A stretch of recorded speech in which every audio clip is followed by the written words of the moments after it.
नमस्कार मंडळी, तुमचं स्वागत आहे आजच्या या ब्लॉगमध्ये. तर आमचा प्रवास होता मुंबई टू केरळ. आम्ही ठाणे या स्टेशनवरून केरळला जाण्यासाठी नेत्रावती एक्सप्रेस ही ट्रेन चूज केली होती. कारण अर्थातच ही ट्रेन धावते आपल्या लाडक्या कोकणातून, आणि जेव्हा आपण कोकणाचं सौंदर्य बघतो तेव्हा जो मनाला आनंद मिळतो तो अविस्मरणीय आहे. तर आम्ही नेत्रावती एक्सप्रेस या ट्रेनमधून केरळला जाण्यासाठी निघालो. अगदी सुंदर अशी दृश्य काही मी कॅमेऱ्यामध्ये कॅप्चर केली आहेत. आशा करते की तुम्हाला सगळ्यांना ही दृश्य नक्की आवडतील. तर हा प्रवास चालू असताना खूप सुंदर असे निसर्गरम्य वातावरण होते. अगदी सुंदर अशी झाडी वेगवेगळ्या प्रकारची जी आपल्या लाडक्या कोकणामध्ये असतात, जसं की नारळाची झाडे, काही सुपारीची झाडे आणि बऱ्याच प्रकारचे. इथलं वातावरण म्हणजे मनाला अविस्मरणीय आहे. अधूनमधून येणारा जो पाऊस मनाला आनंद देत होता तो अविस्मरणीय होता. तर तुम्ही बघाल की ट्रेनच्या खिडकीतून जेवढं पॉसिबल होत आहे तेवढं मी मस्त असं आपण कॅप्चर केलं आहे. अगदी सुंदर अशी ट्रेन धावत असताना आपल्या कोकणाच्या रस्त्यातून मनाला समाधान झालं. अखेर आम्ही 22 तासांच्या प्रवासानंतर केरळमध्ये पोहोचलो. केरळमध्ये आम्ही पय्यन्नूर या ठिकाणी आमचं डेस्टिनेशन होतं. मस्त असं आम्ही ट्रेनमधून बाहेर आल्यानंतर आम्हाला आमचे लाडके रिलेटिव्स नेण्यासाठी आले होते. केरळ आणि महाराष्ट्र यामधील फरक मला बराच जाणवत होता. माझे हे केरळमध्ये फर्स्ट टाईम व्हिजिटिंग असल्यामुळे मला या गोष्टी जाणून घेण्यासाठी खूप उत्सुकता होती. मी प्रत्येक गोष्ट अशी ऑब्झर्व करत होते. मस्त वाटत होतं. केरळमध्ये ती नारळाची झाडे बघून अगदी मनाला आनंद झाला. कारण प्रत्येक घराजवळ, प्रत्येक दुकानाजवळ आणि सिटी असो व गाव, तिथे निसर्गाने दिलेली देणगी ही अगिनत आहे. आमचा प्रवास असा सुरू होता. हा एक केरळमधील दैनंदिन जीवनामध्ये खाल्ला जाणारा नाश्त्यासाठीचा प्रकार आहे.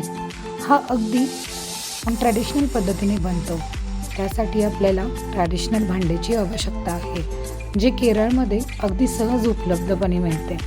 जसं की तुम्ही बघताय, हा पदार्थ खोबऱ्याच्या खिसापासून आणि रव्यापासून बनला आहे.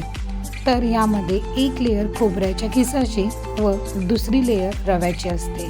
आणि या पारंपरिक पद्धतीच्या भांड्यामध्ये पुट्ट हा नाश्त्याचा प्रकार बनतो. तुम्ही बघू शकाल की अम्मा कसे हा लेयर्स सजवत आहेत. तर हा फक्त पुट्ट वाफेवर शिजवला जातो.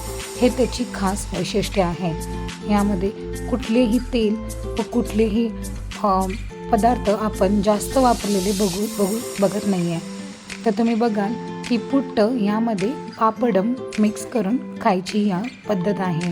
यामध्ये आपण दोन्ही पदार्थ असे मिक्स करून खाऊ शकतो.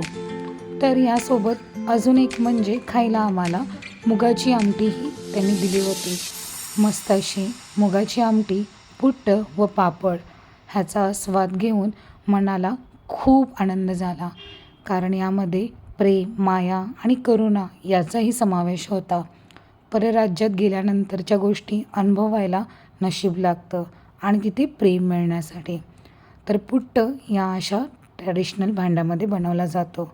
तुम्ही बघाल की कशा प्रकारे अम्मांनी हा पुट्ट बनवला आहे. अगदी हेल्दी ब्रेकफास्ट म्हणून आपण याची निवडही करू शकतो.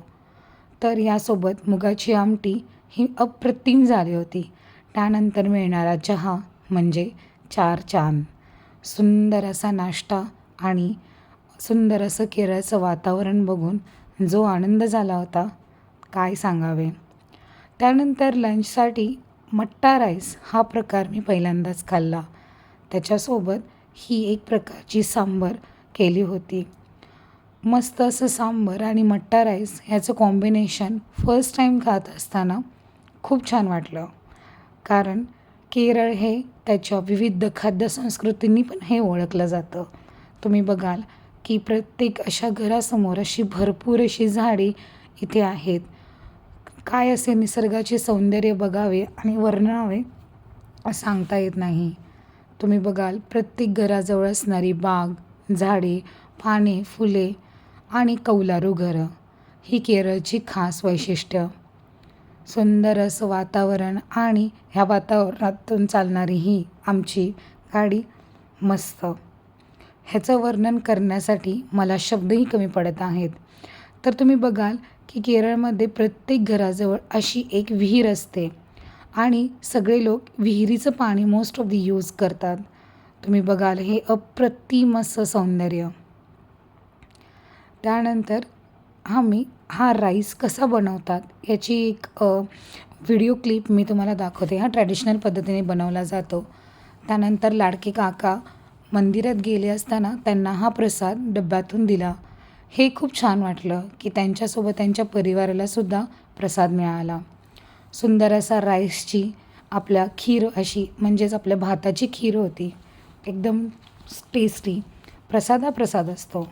त्यानंतर तुम्ही बघाल अम्मांची ही बाग खूप अशी सुंदर, खूप मेहनत घेऊन त्यांनी ही बाग तयार केली आहे. जेवढी आपण मुलांची काळजी घेतो तेवढी झाडांची काळजी घ्यायला हवी. तुम्ही बघाल सौंदर्य आणि निसर्ग सौंदर्य.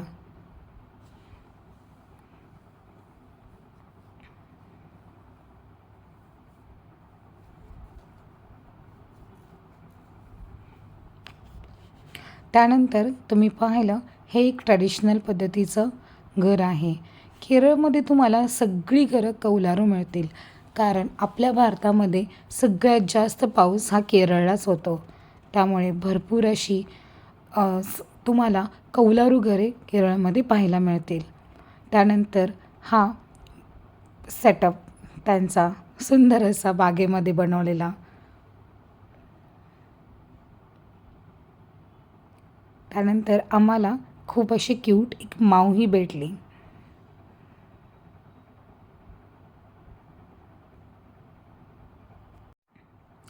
नंतर थोड्याच वेळात पाऊस सुरू झाला आणि त्यानंतर होणारं वातावरण खूप असं सुंदर. खूप अशी झाडी, पाऊस, शांततेचं वातावरण आणि पडणाऱ्या पावसाचा आवाज आल्हाददायक होता. शब्दात काय वर्णवावे या गोष्टी मला समजतही नाही आहेत की मी कोणत्या शब्दांमध्ये माझी ही असणारी निसर्गाशी ओढ मांडू शकते. सुंदर असा पाऊस, शांतता आणि आपण